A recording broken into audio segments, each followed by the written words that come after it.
The release of a Cyberpunk 2077 gameplay demo gave fans a glimpse of the game's potential character creation process. Character creation was an area of Cyberpunk 2020 which I felt CDPR would diverge from and simplify for Cyberpunk 2077, as many facets from the pen and paper version would translate poorly into the gameplay mechanics of a video game. This is why I always urge caution when attempting to extrapolate information from the Cyberpunk 2020 sourcebooks, because CDPR will inevitably interpret content within their own vision of Cyberpunk. The 6 stats as evidence from the gameplay demo are Strength, Constitution, Intelligence, Reflexes, Tech, and Cool. The demo indicated that V had a total of 25 points to distribute among the 6 stats. In contrast, Cyberpunk 2020 has 9 stats, which are Look, Attractiveness, Movement Allowance, Intelligence, Reflexes, Cool, Body Type Modifier, and Empathy. The maximum stat value was 10, while 2 was the minimum. So let us explore the differences for stats between Cyberpunk 2020 and 2077. As alluded to in my introduction, some of the stats simply do not translate well from the pen and paper version of the game. For example, movement allowance becomes redundant as characters essentially have the same movement rate during gameplay, barring inventory over encumbrance. Attractiveness is an area of contention and highly subjective.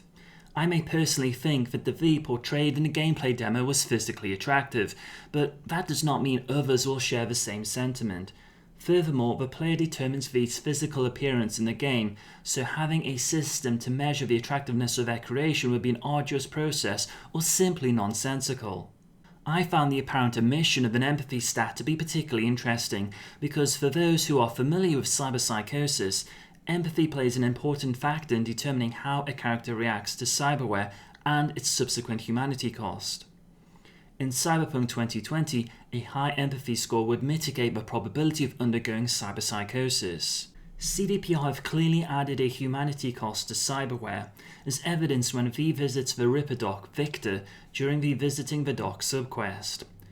V receives a Mark I Kuroshi optical scanner implant in a subdermal weapon grip for an overall humanity cost of 5. CDPR senior quest designer Philip Weber has already commented that the protagonist cannot experience full cyberpsychosis, as it would not fit within CDPR's narrative and world building. One must therefore conclude that the humanity costs will have other mechanisms in place which are currently unknown.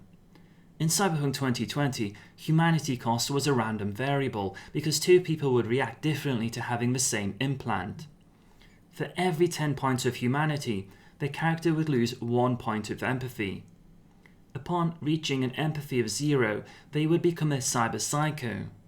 If you are unfamiliar with cyberpsychosis, I would highly recommend checking out my video on the topic.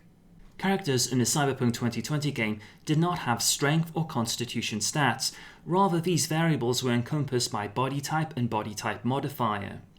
Body type covered strength, endurance, and constitution, affecting inventory capacity and how much additional damage a character could do with physical attacks. Body type modifier reflected how resilient the character was to damage. One can speculate that CDPR have opted to go with strength and constitution in Cyberpunk 2077, as this simplifies the stat system, and gamers already have this terminology firmly embedded within their RPG lexicon. Strength most likely will focus on inventory capacity and physical damage, while Constitution may determine hit points and damage resistance bonuses. Speaking of damage, from the gameplay demo, it was confirmed the damage type currently has 4 categories: physical, thermal, EMP, and chemical.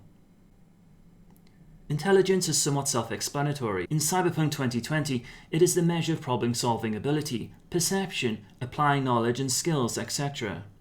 The Netrunner playstyle is heavily reliant upon a high intelligence stat. Attempting a low intelligence playthrough has become a common theme in some RPGs, often leading to quite humorous consequences. Whether or not CDPR gives the player that option remains to be seen.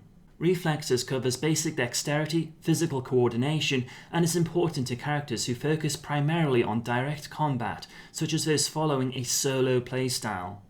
In the gameplay demo, V had a particularly high reflexes score of 8.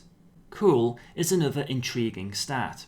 In Cyberpunk 2020, cool determined how well a character stands up to stress, fear and pressure. It was essential to Rocker Boy's fixes and solos. In Cyberpunk 2077, I envisage cool will be somewhat similar to charisma, determining the availability of a myriad of dialogue, romance, vendor or quest options. Last but not least, technical ability or tech determines how well the character relates to hardware and other technically oriented items of interest. In Cyberpunk, tech is of paramount importance and will allow a character to repair and use unfamiliar tech. Unsurprisingly, it is the most important stat for a techie's playstyle.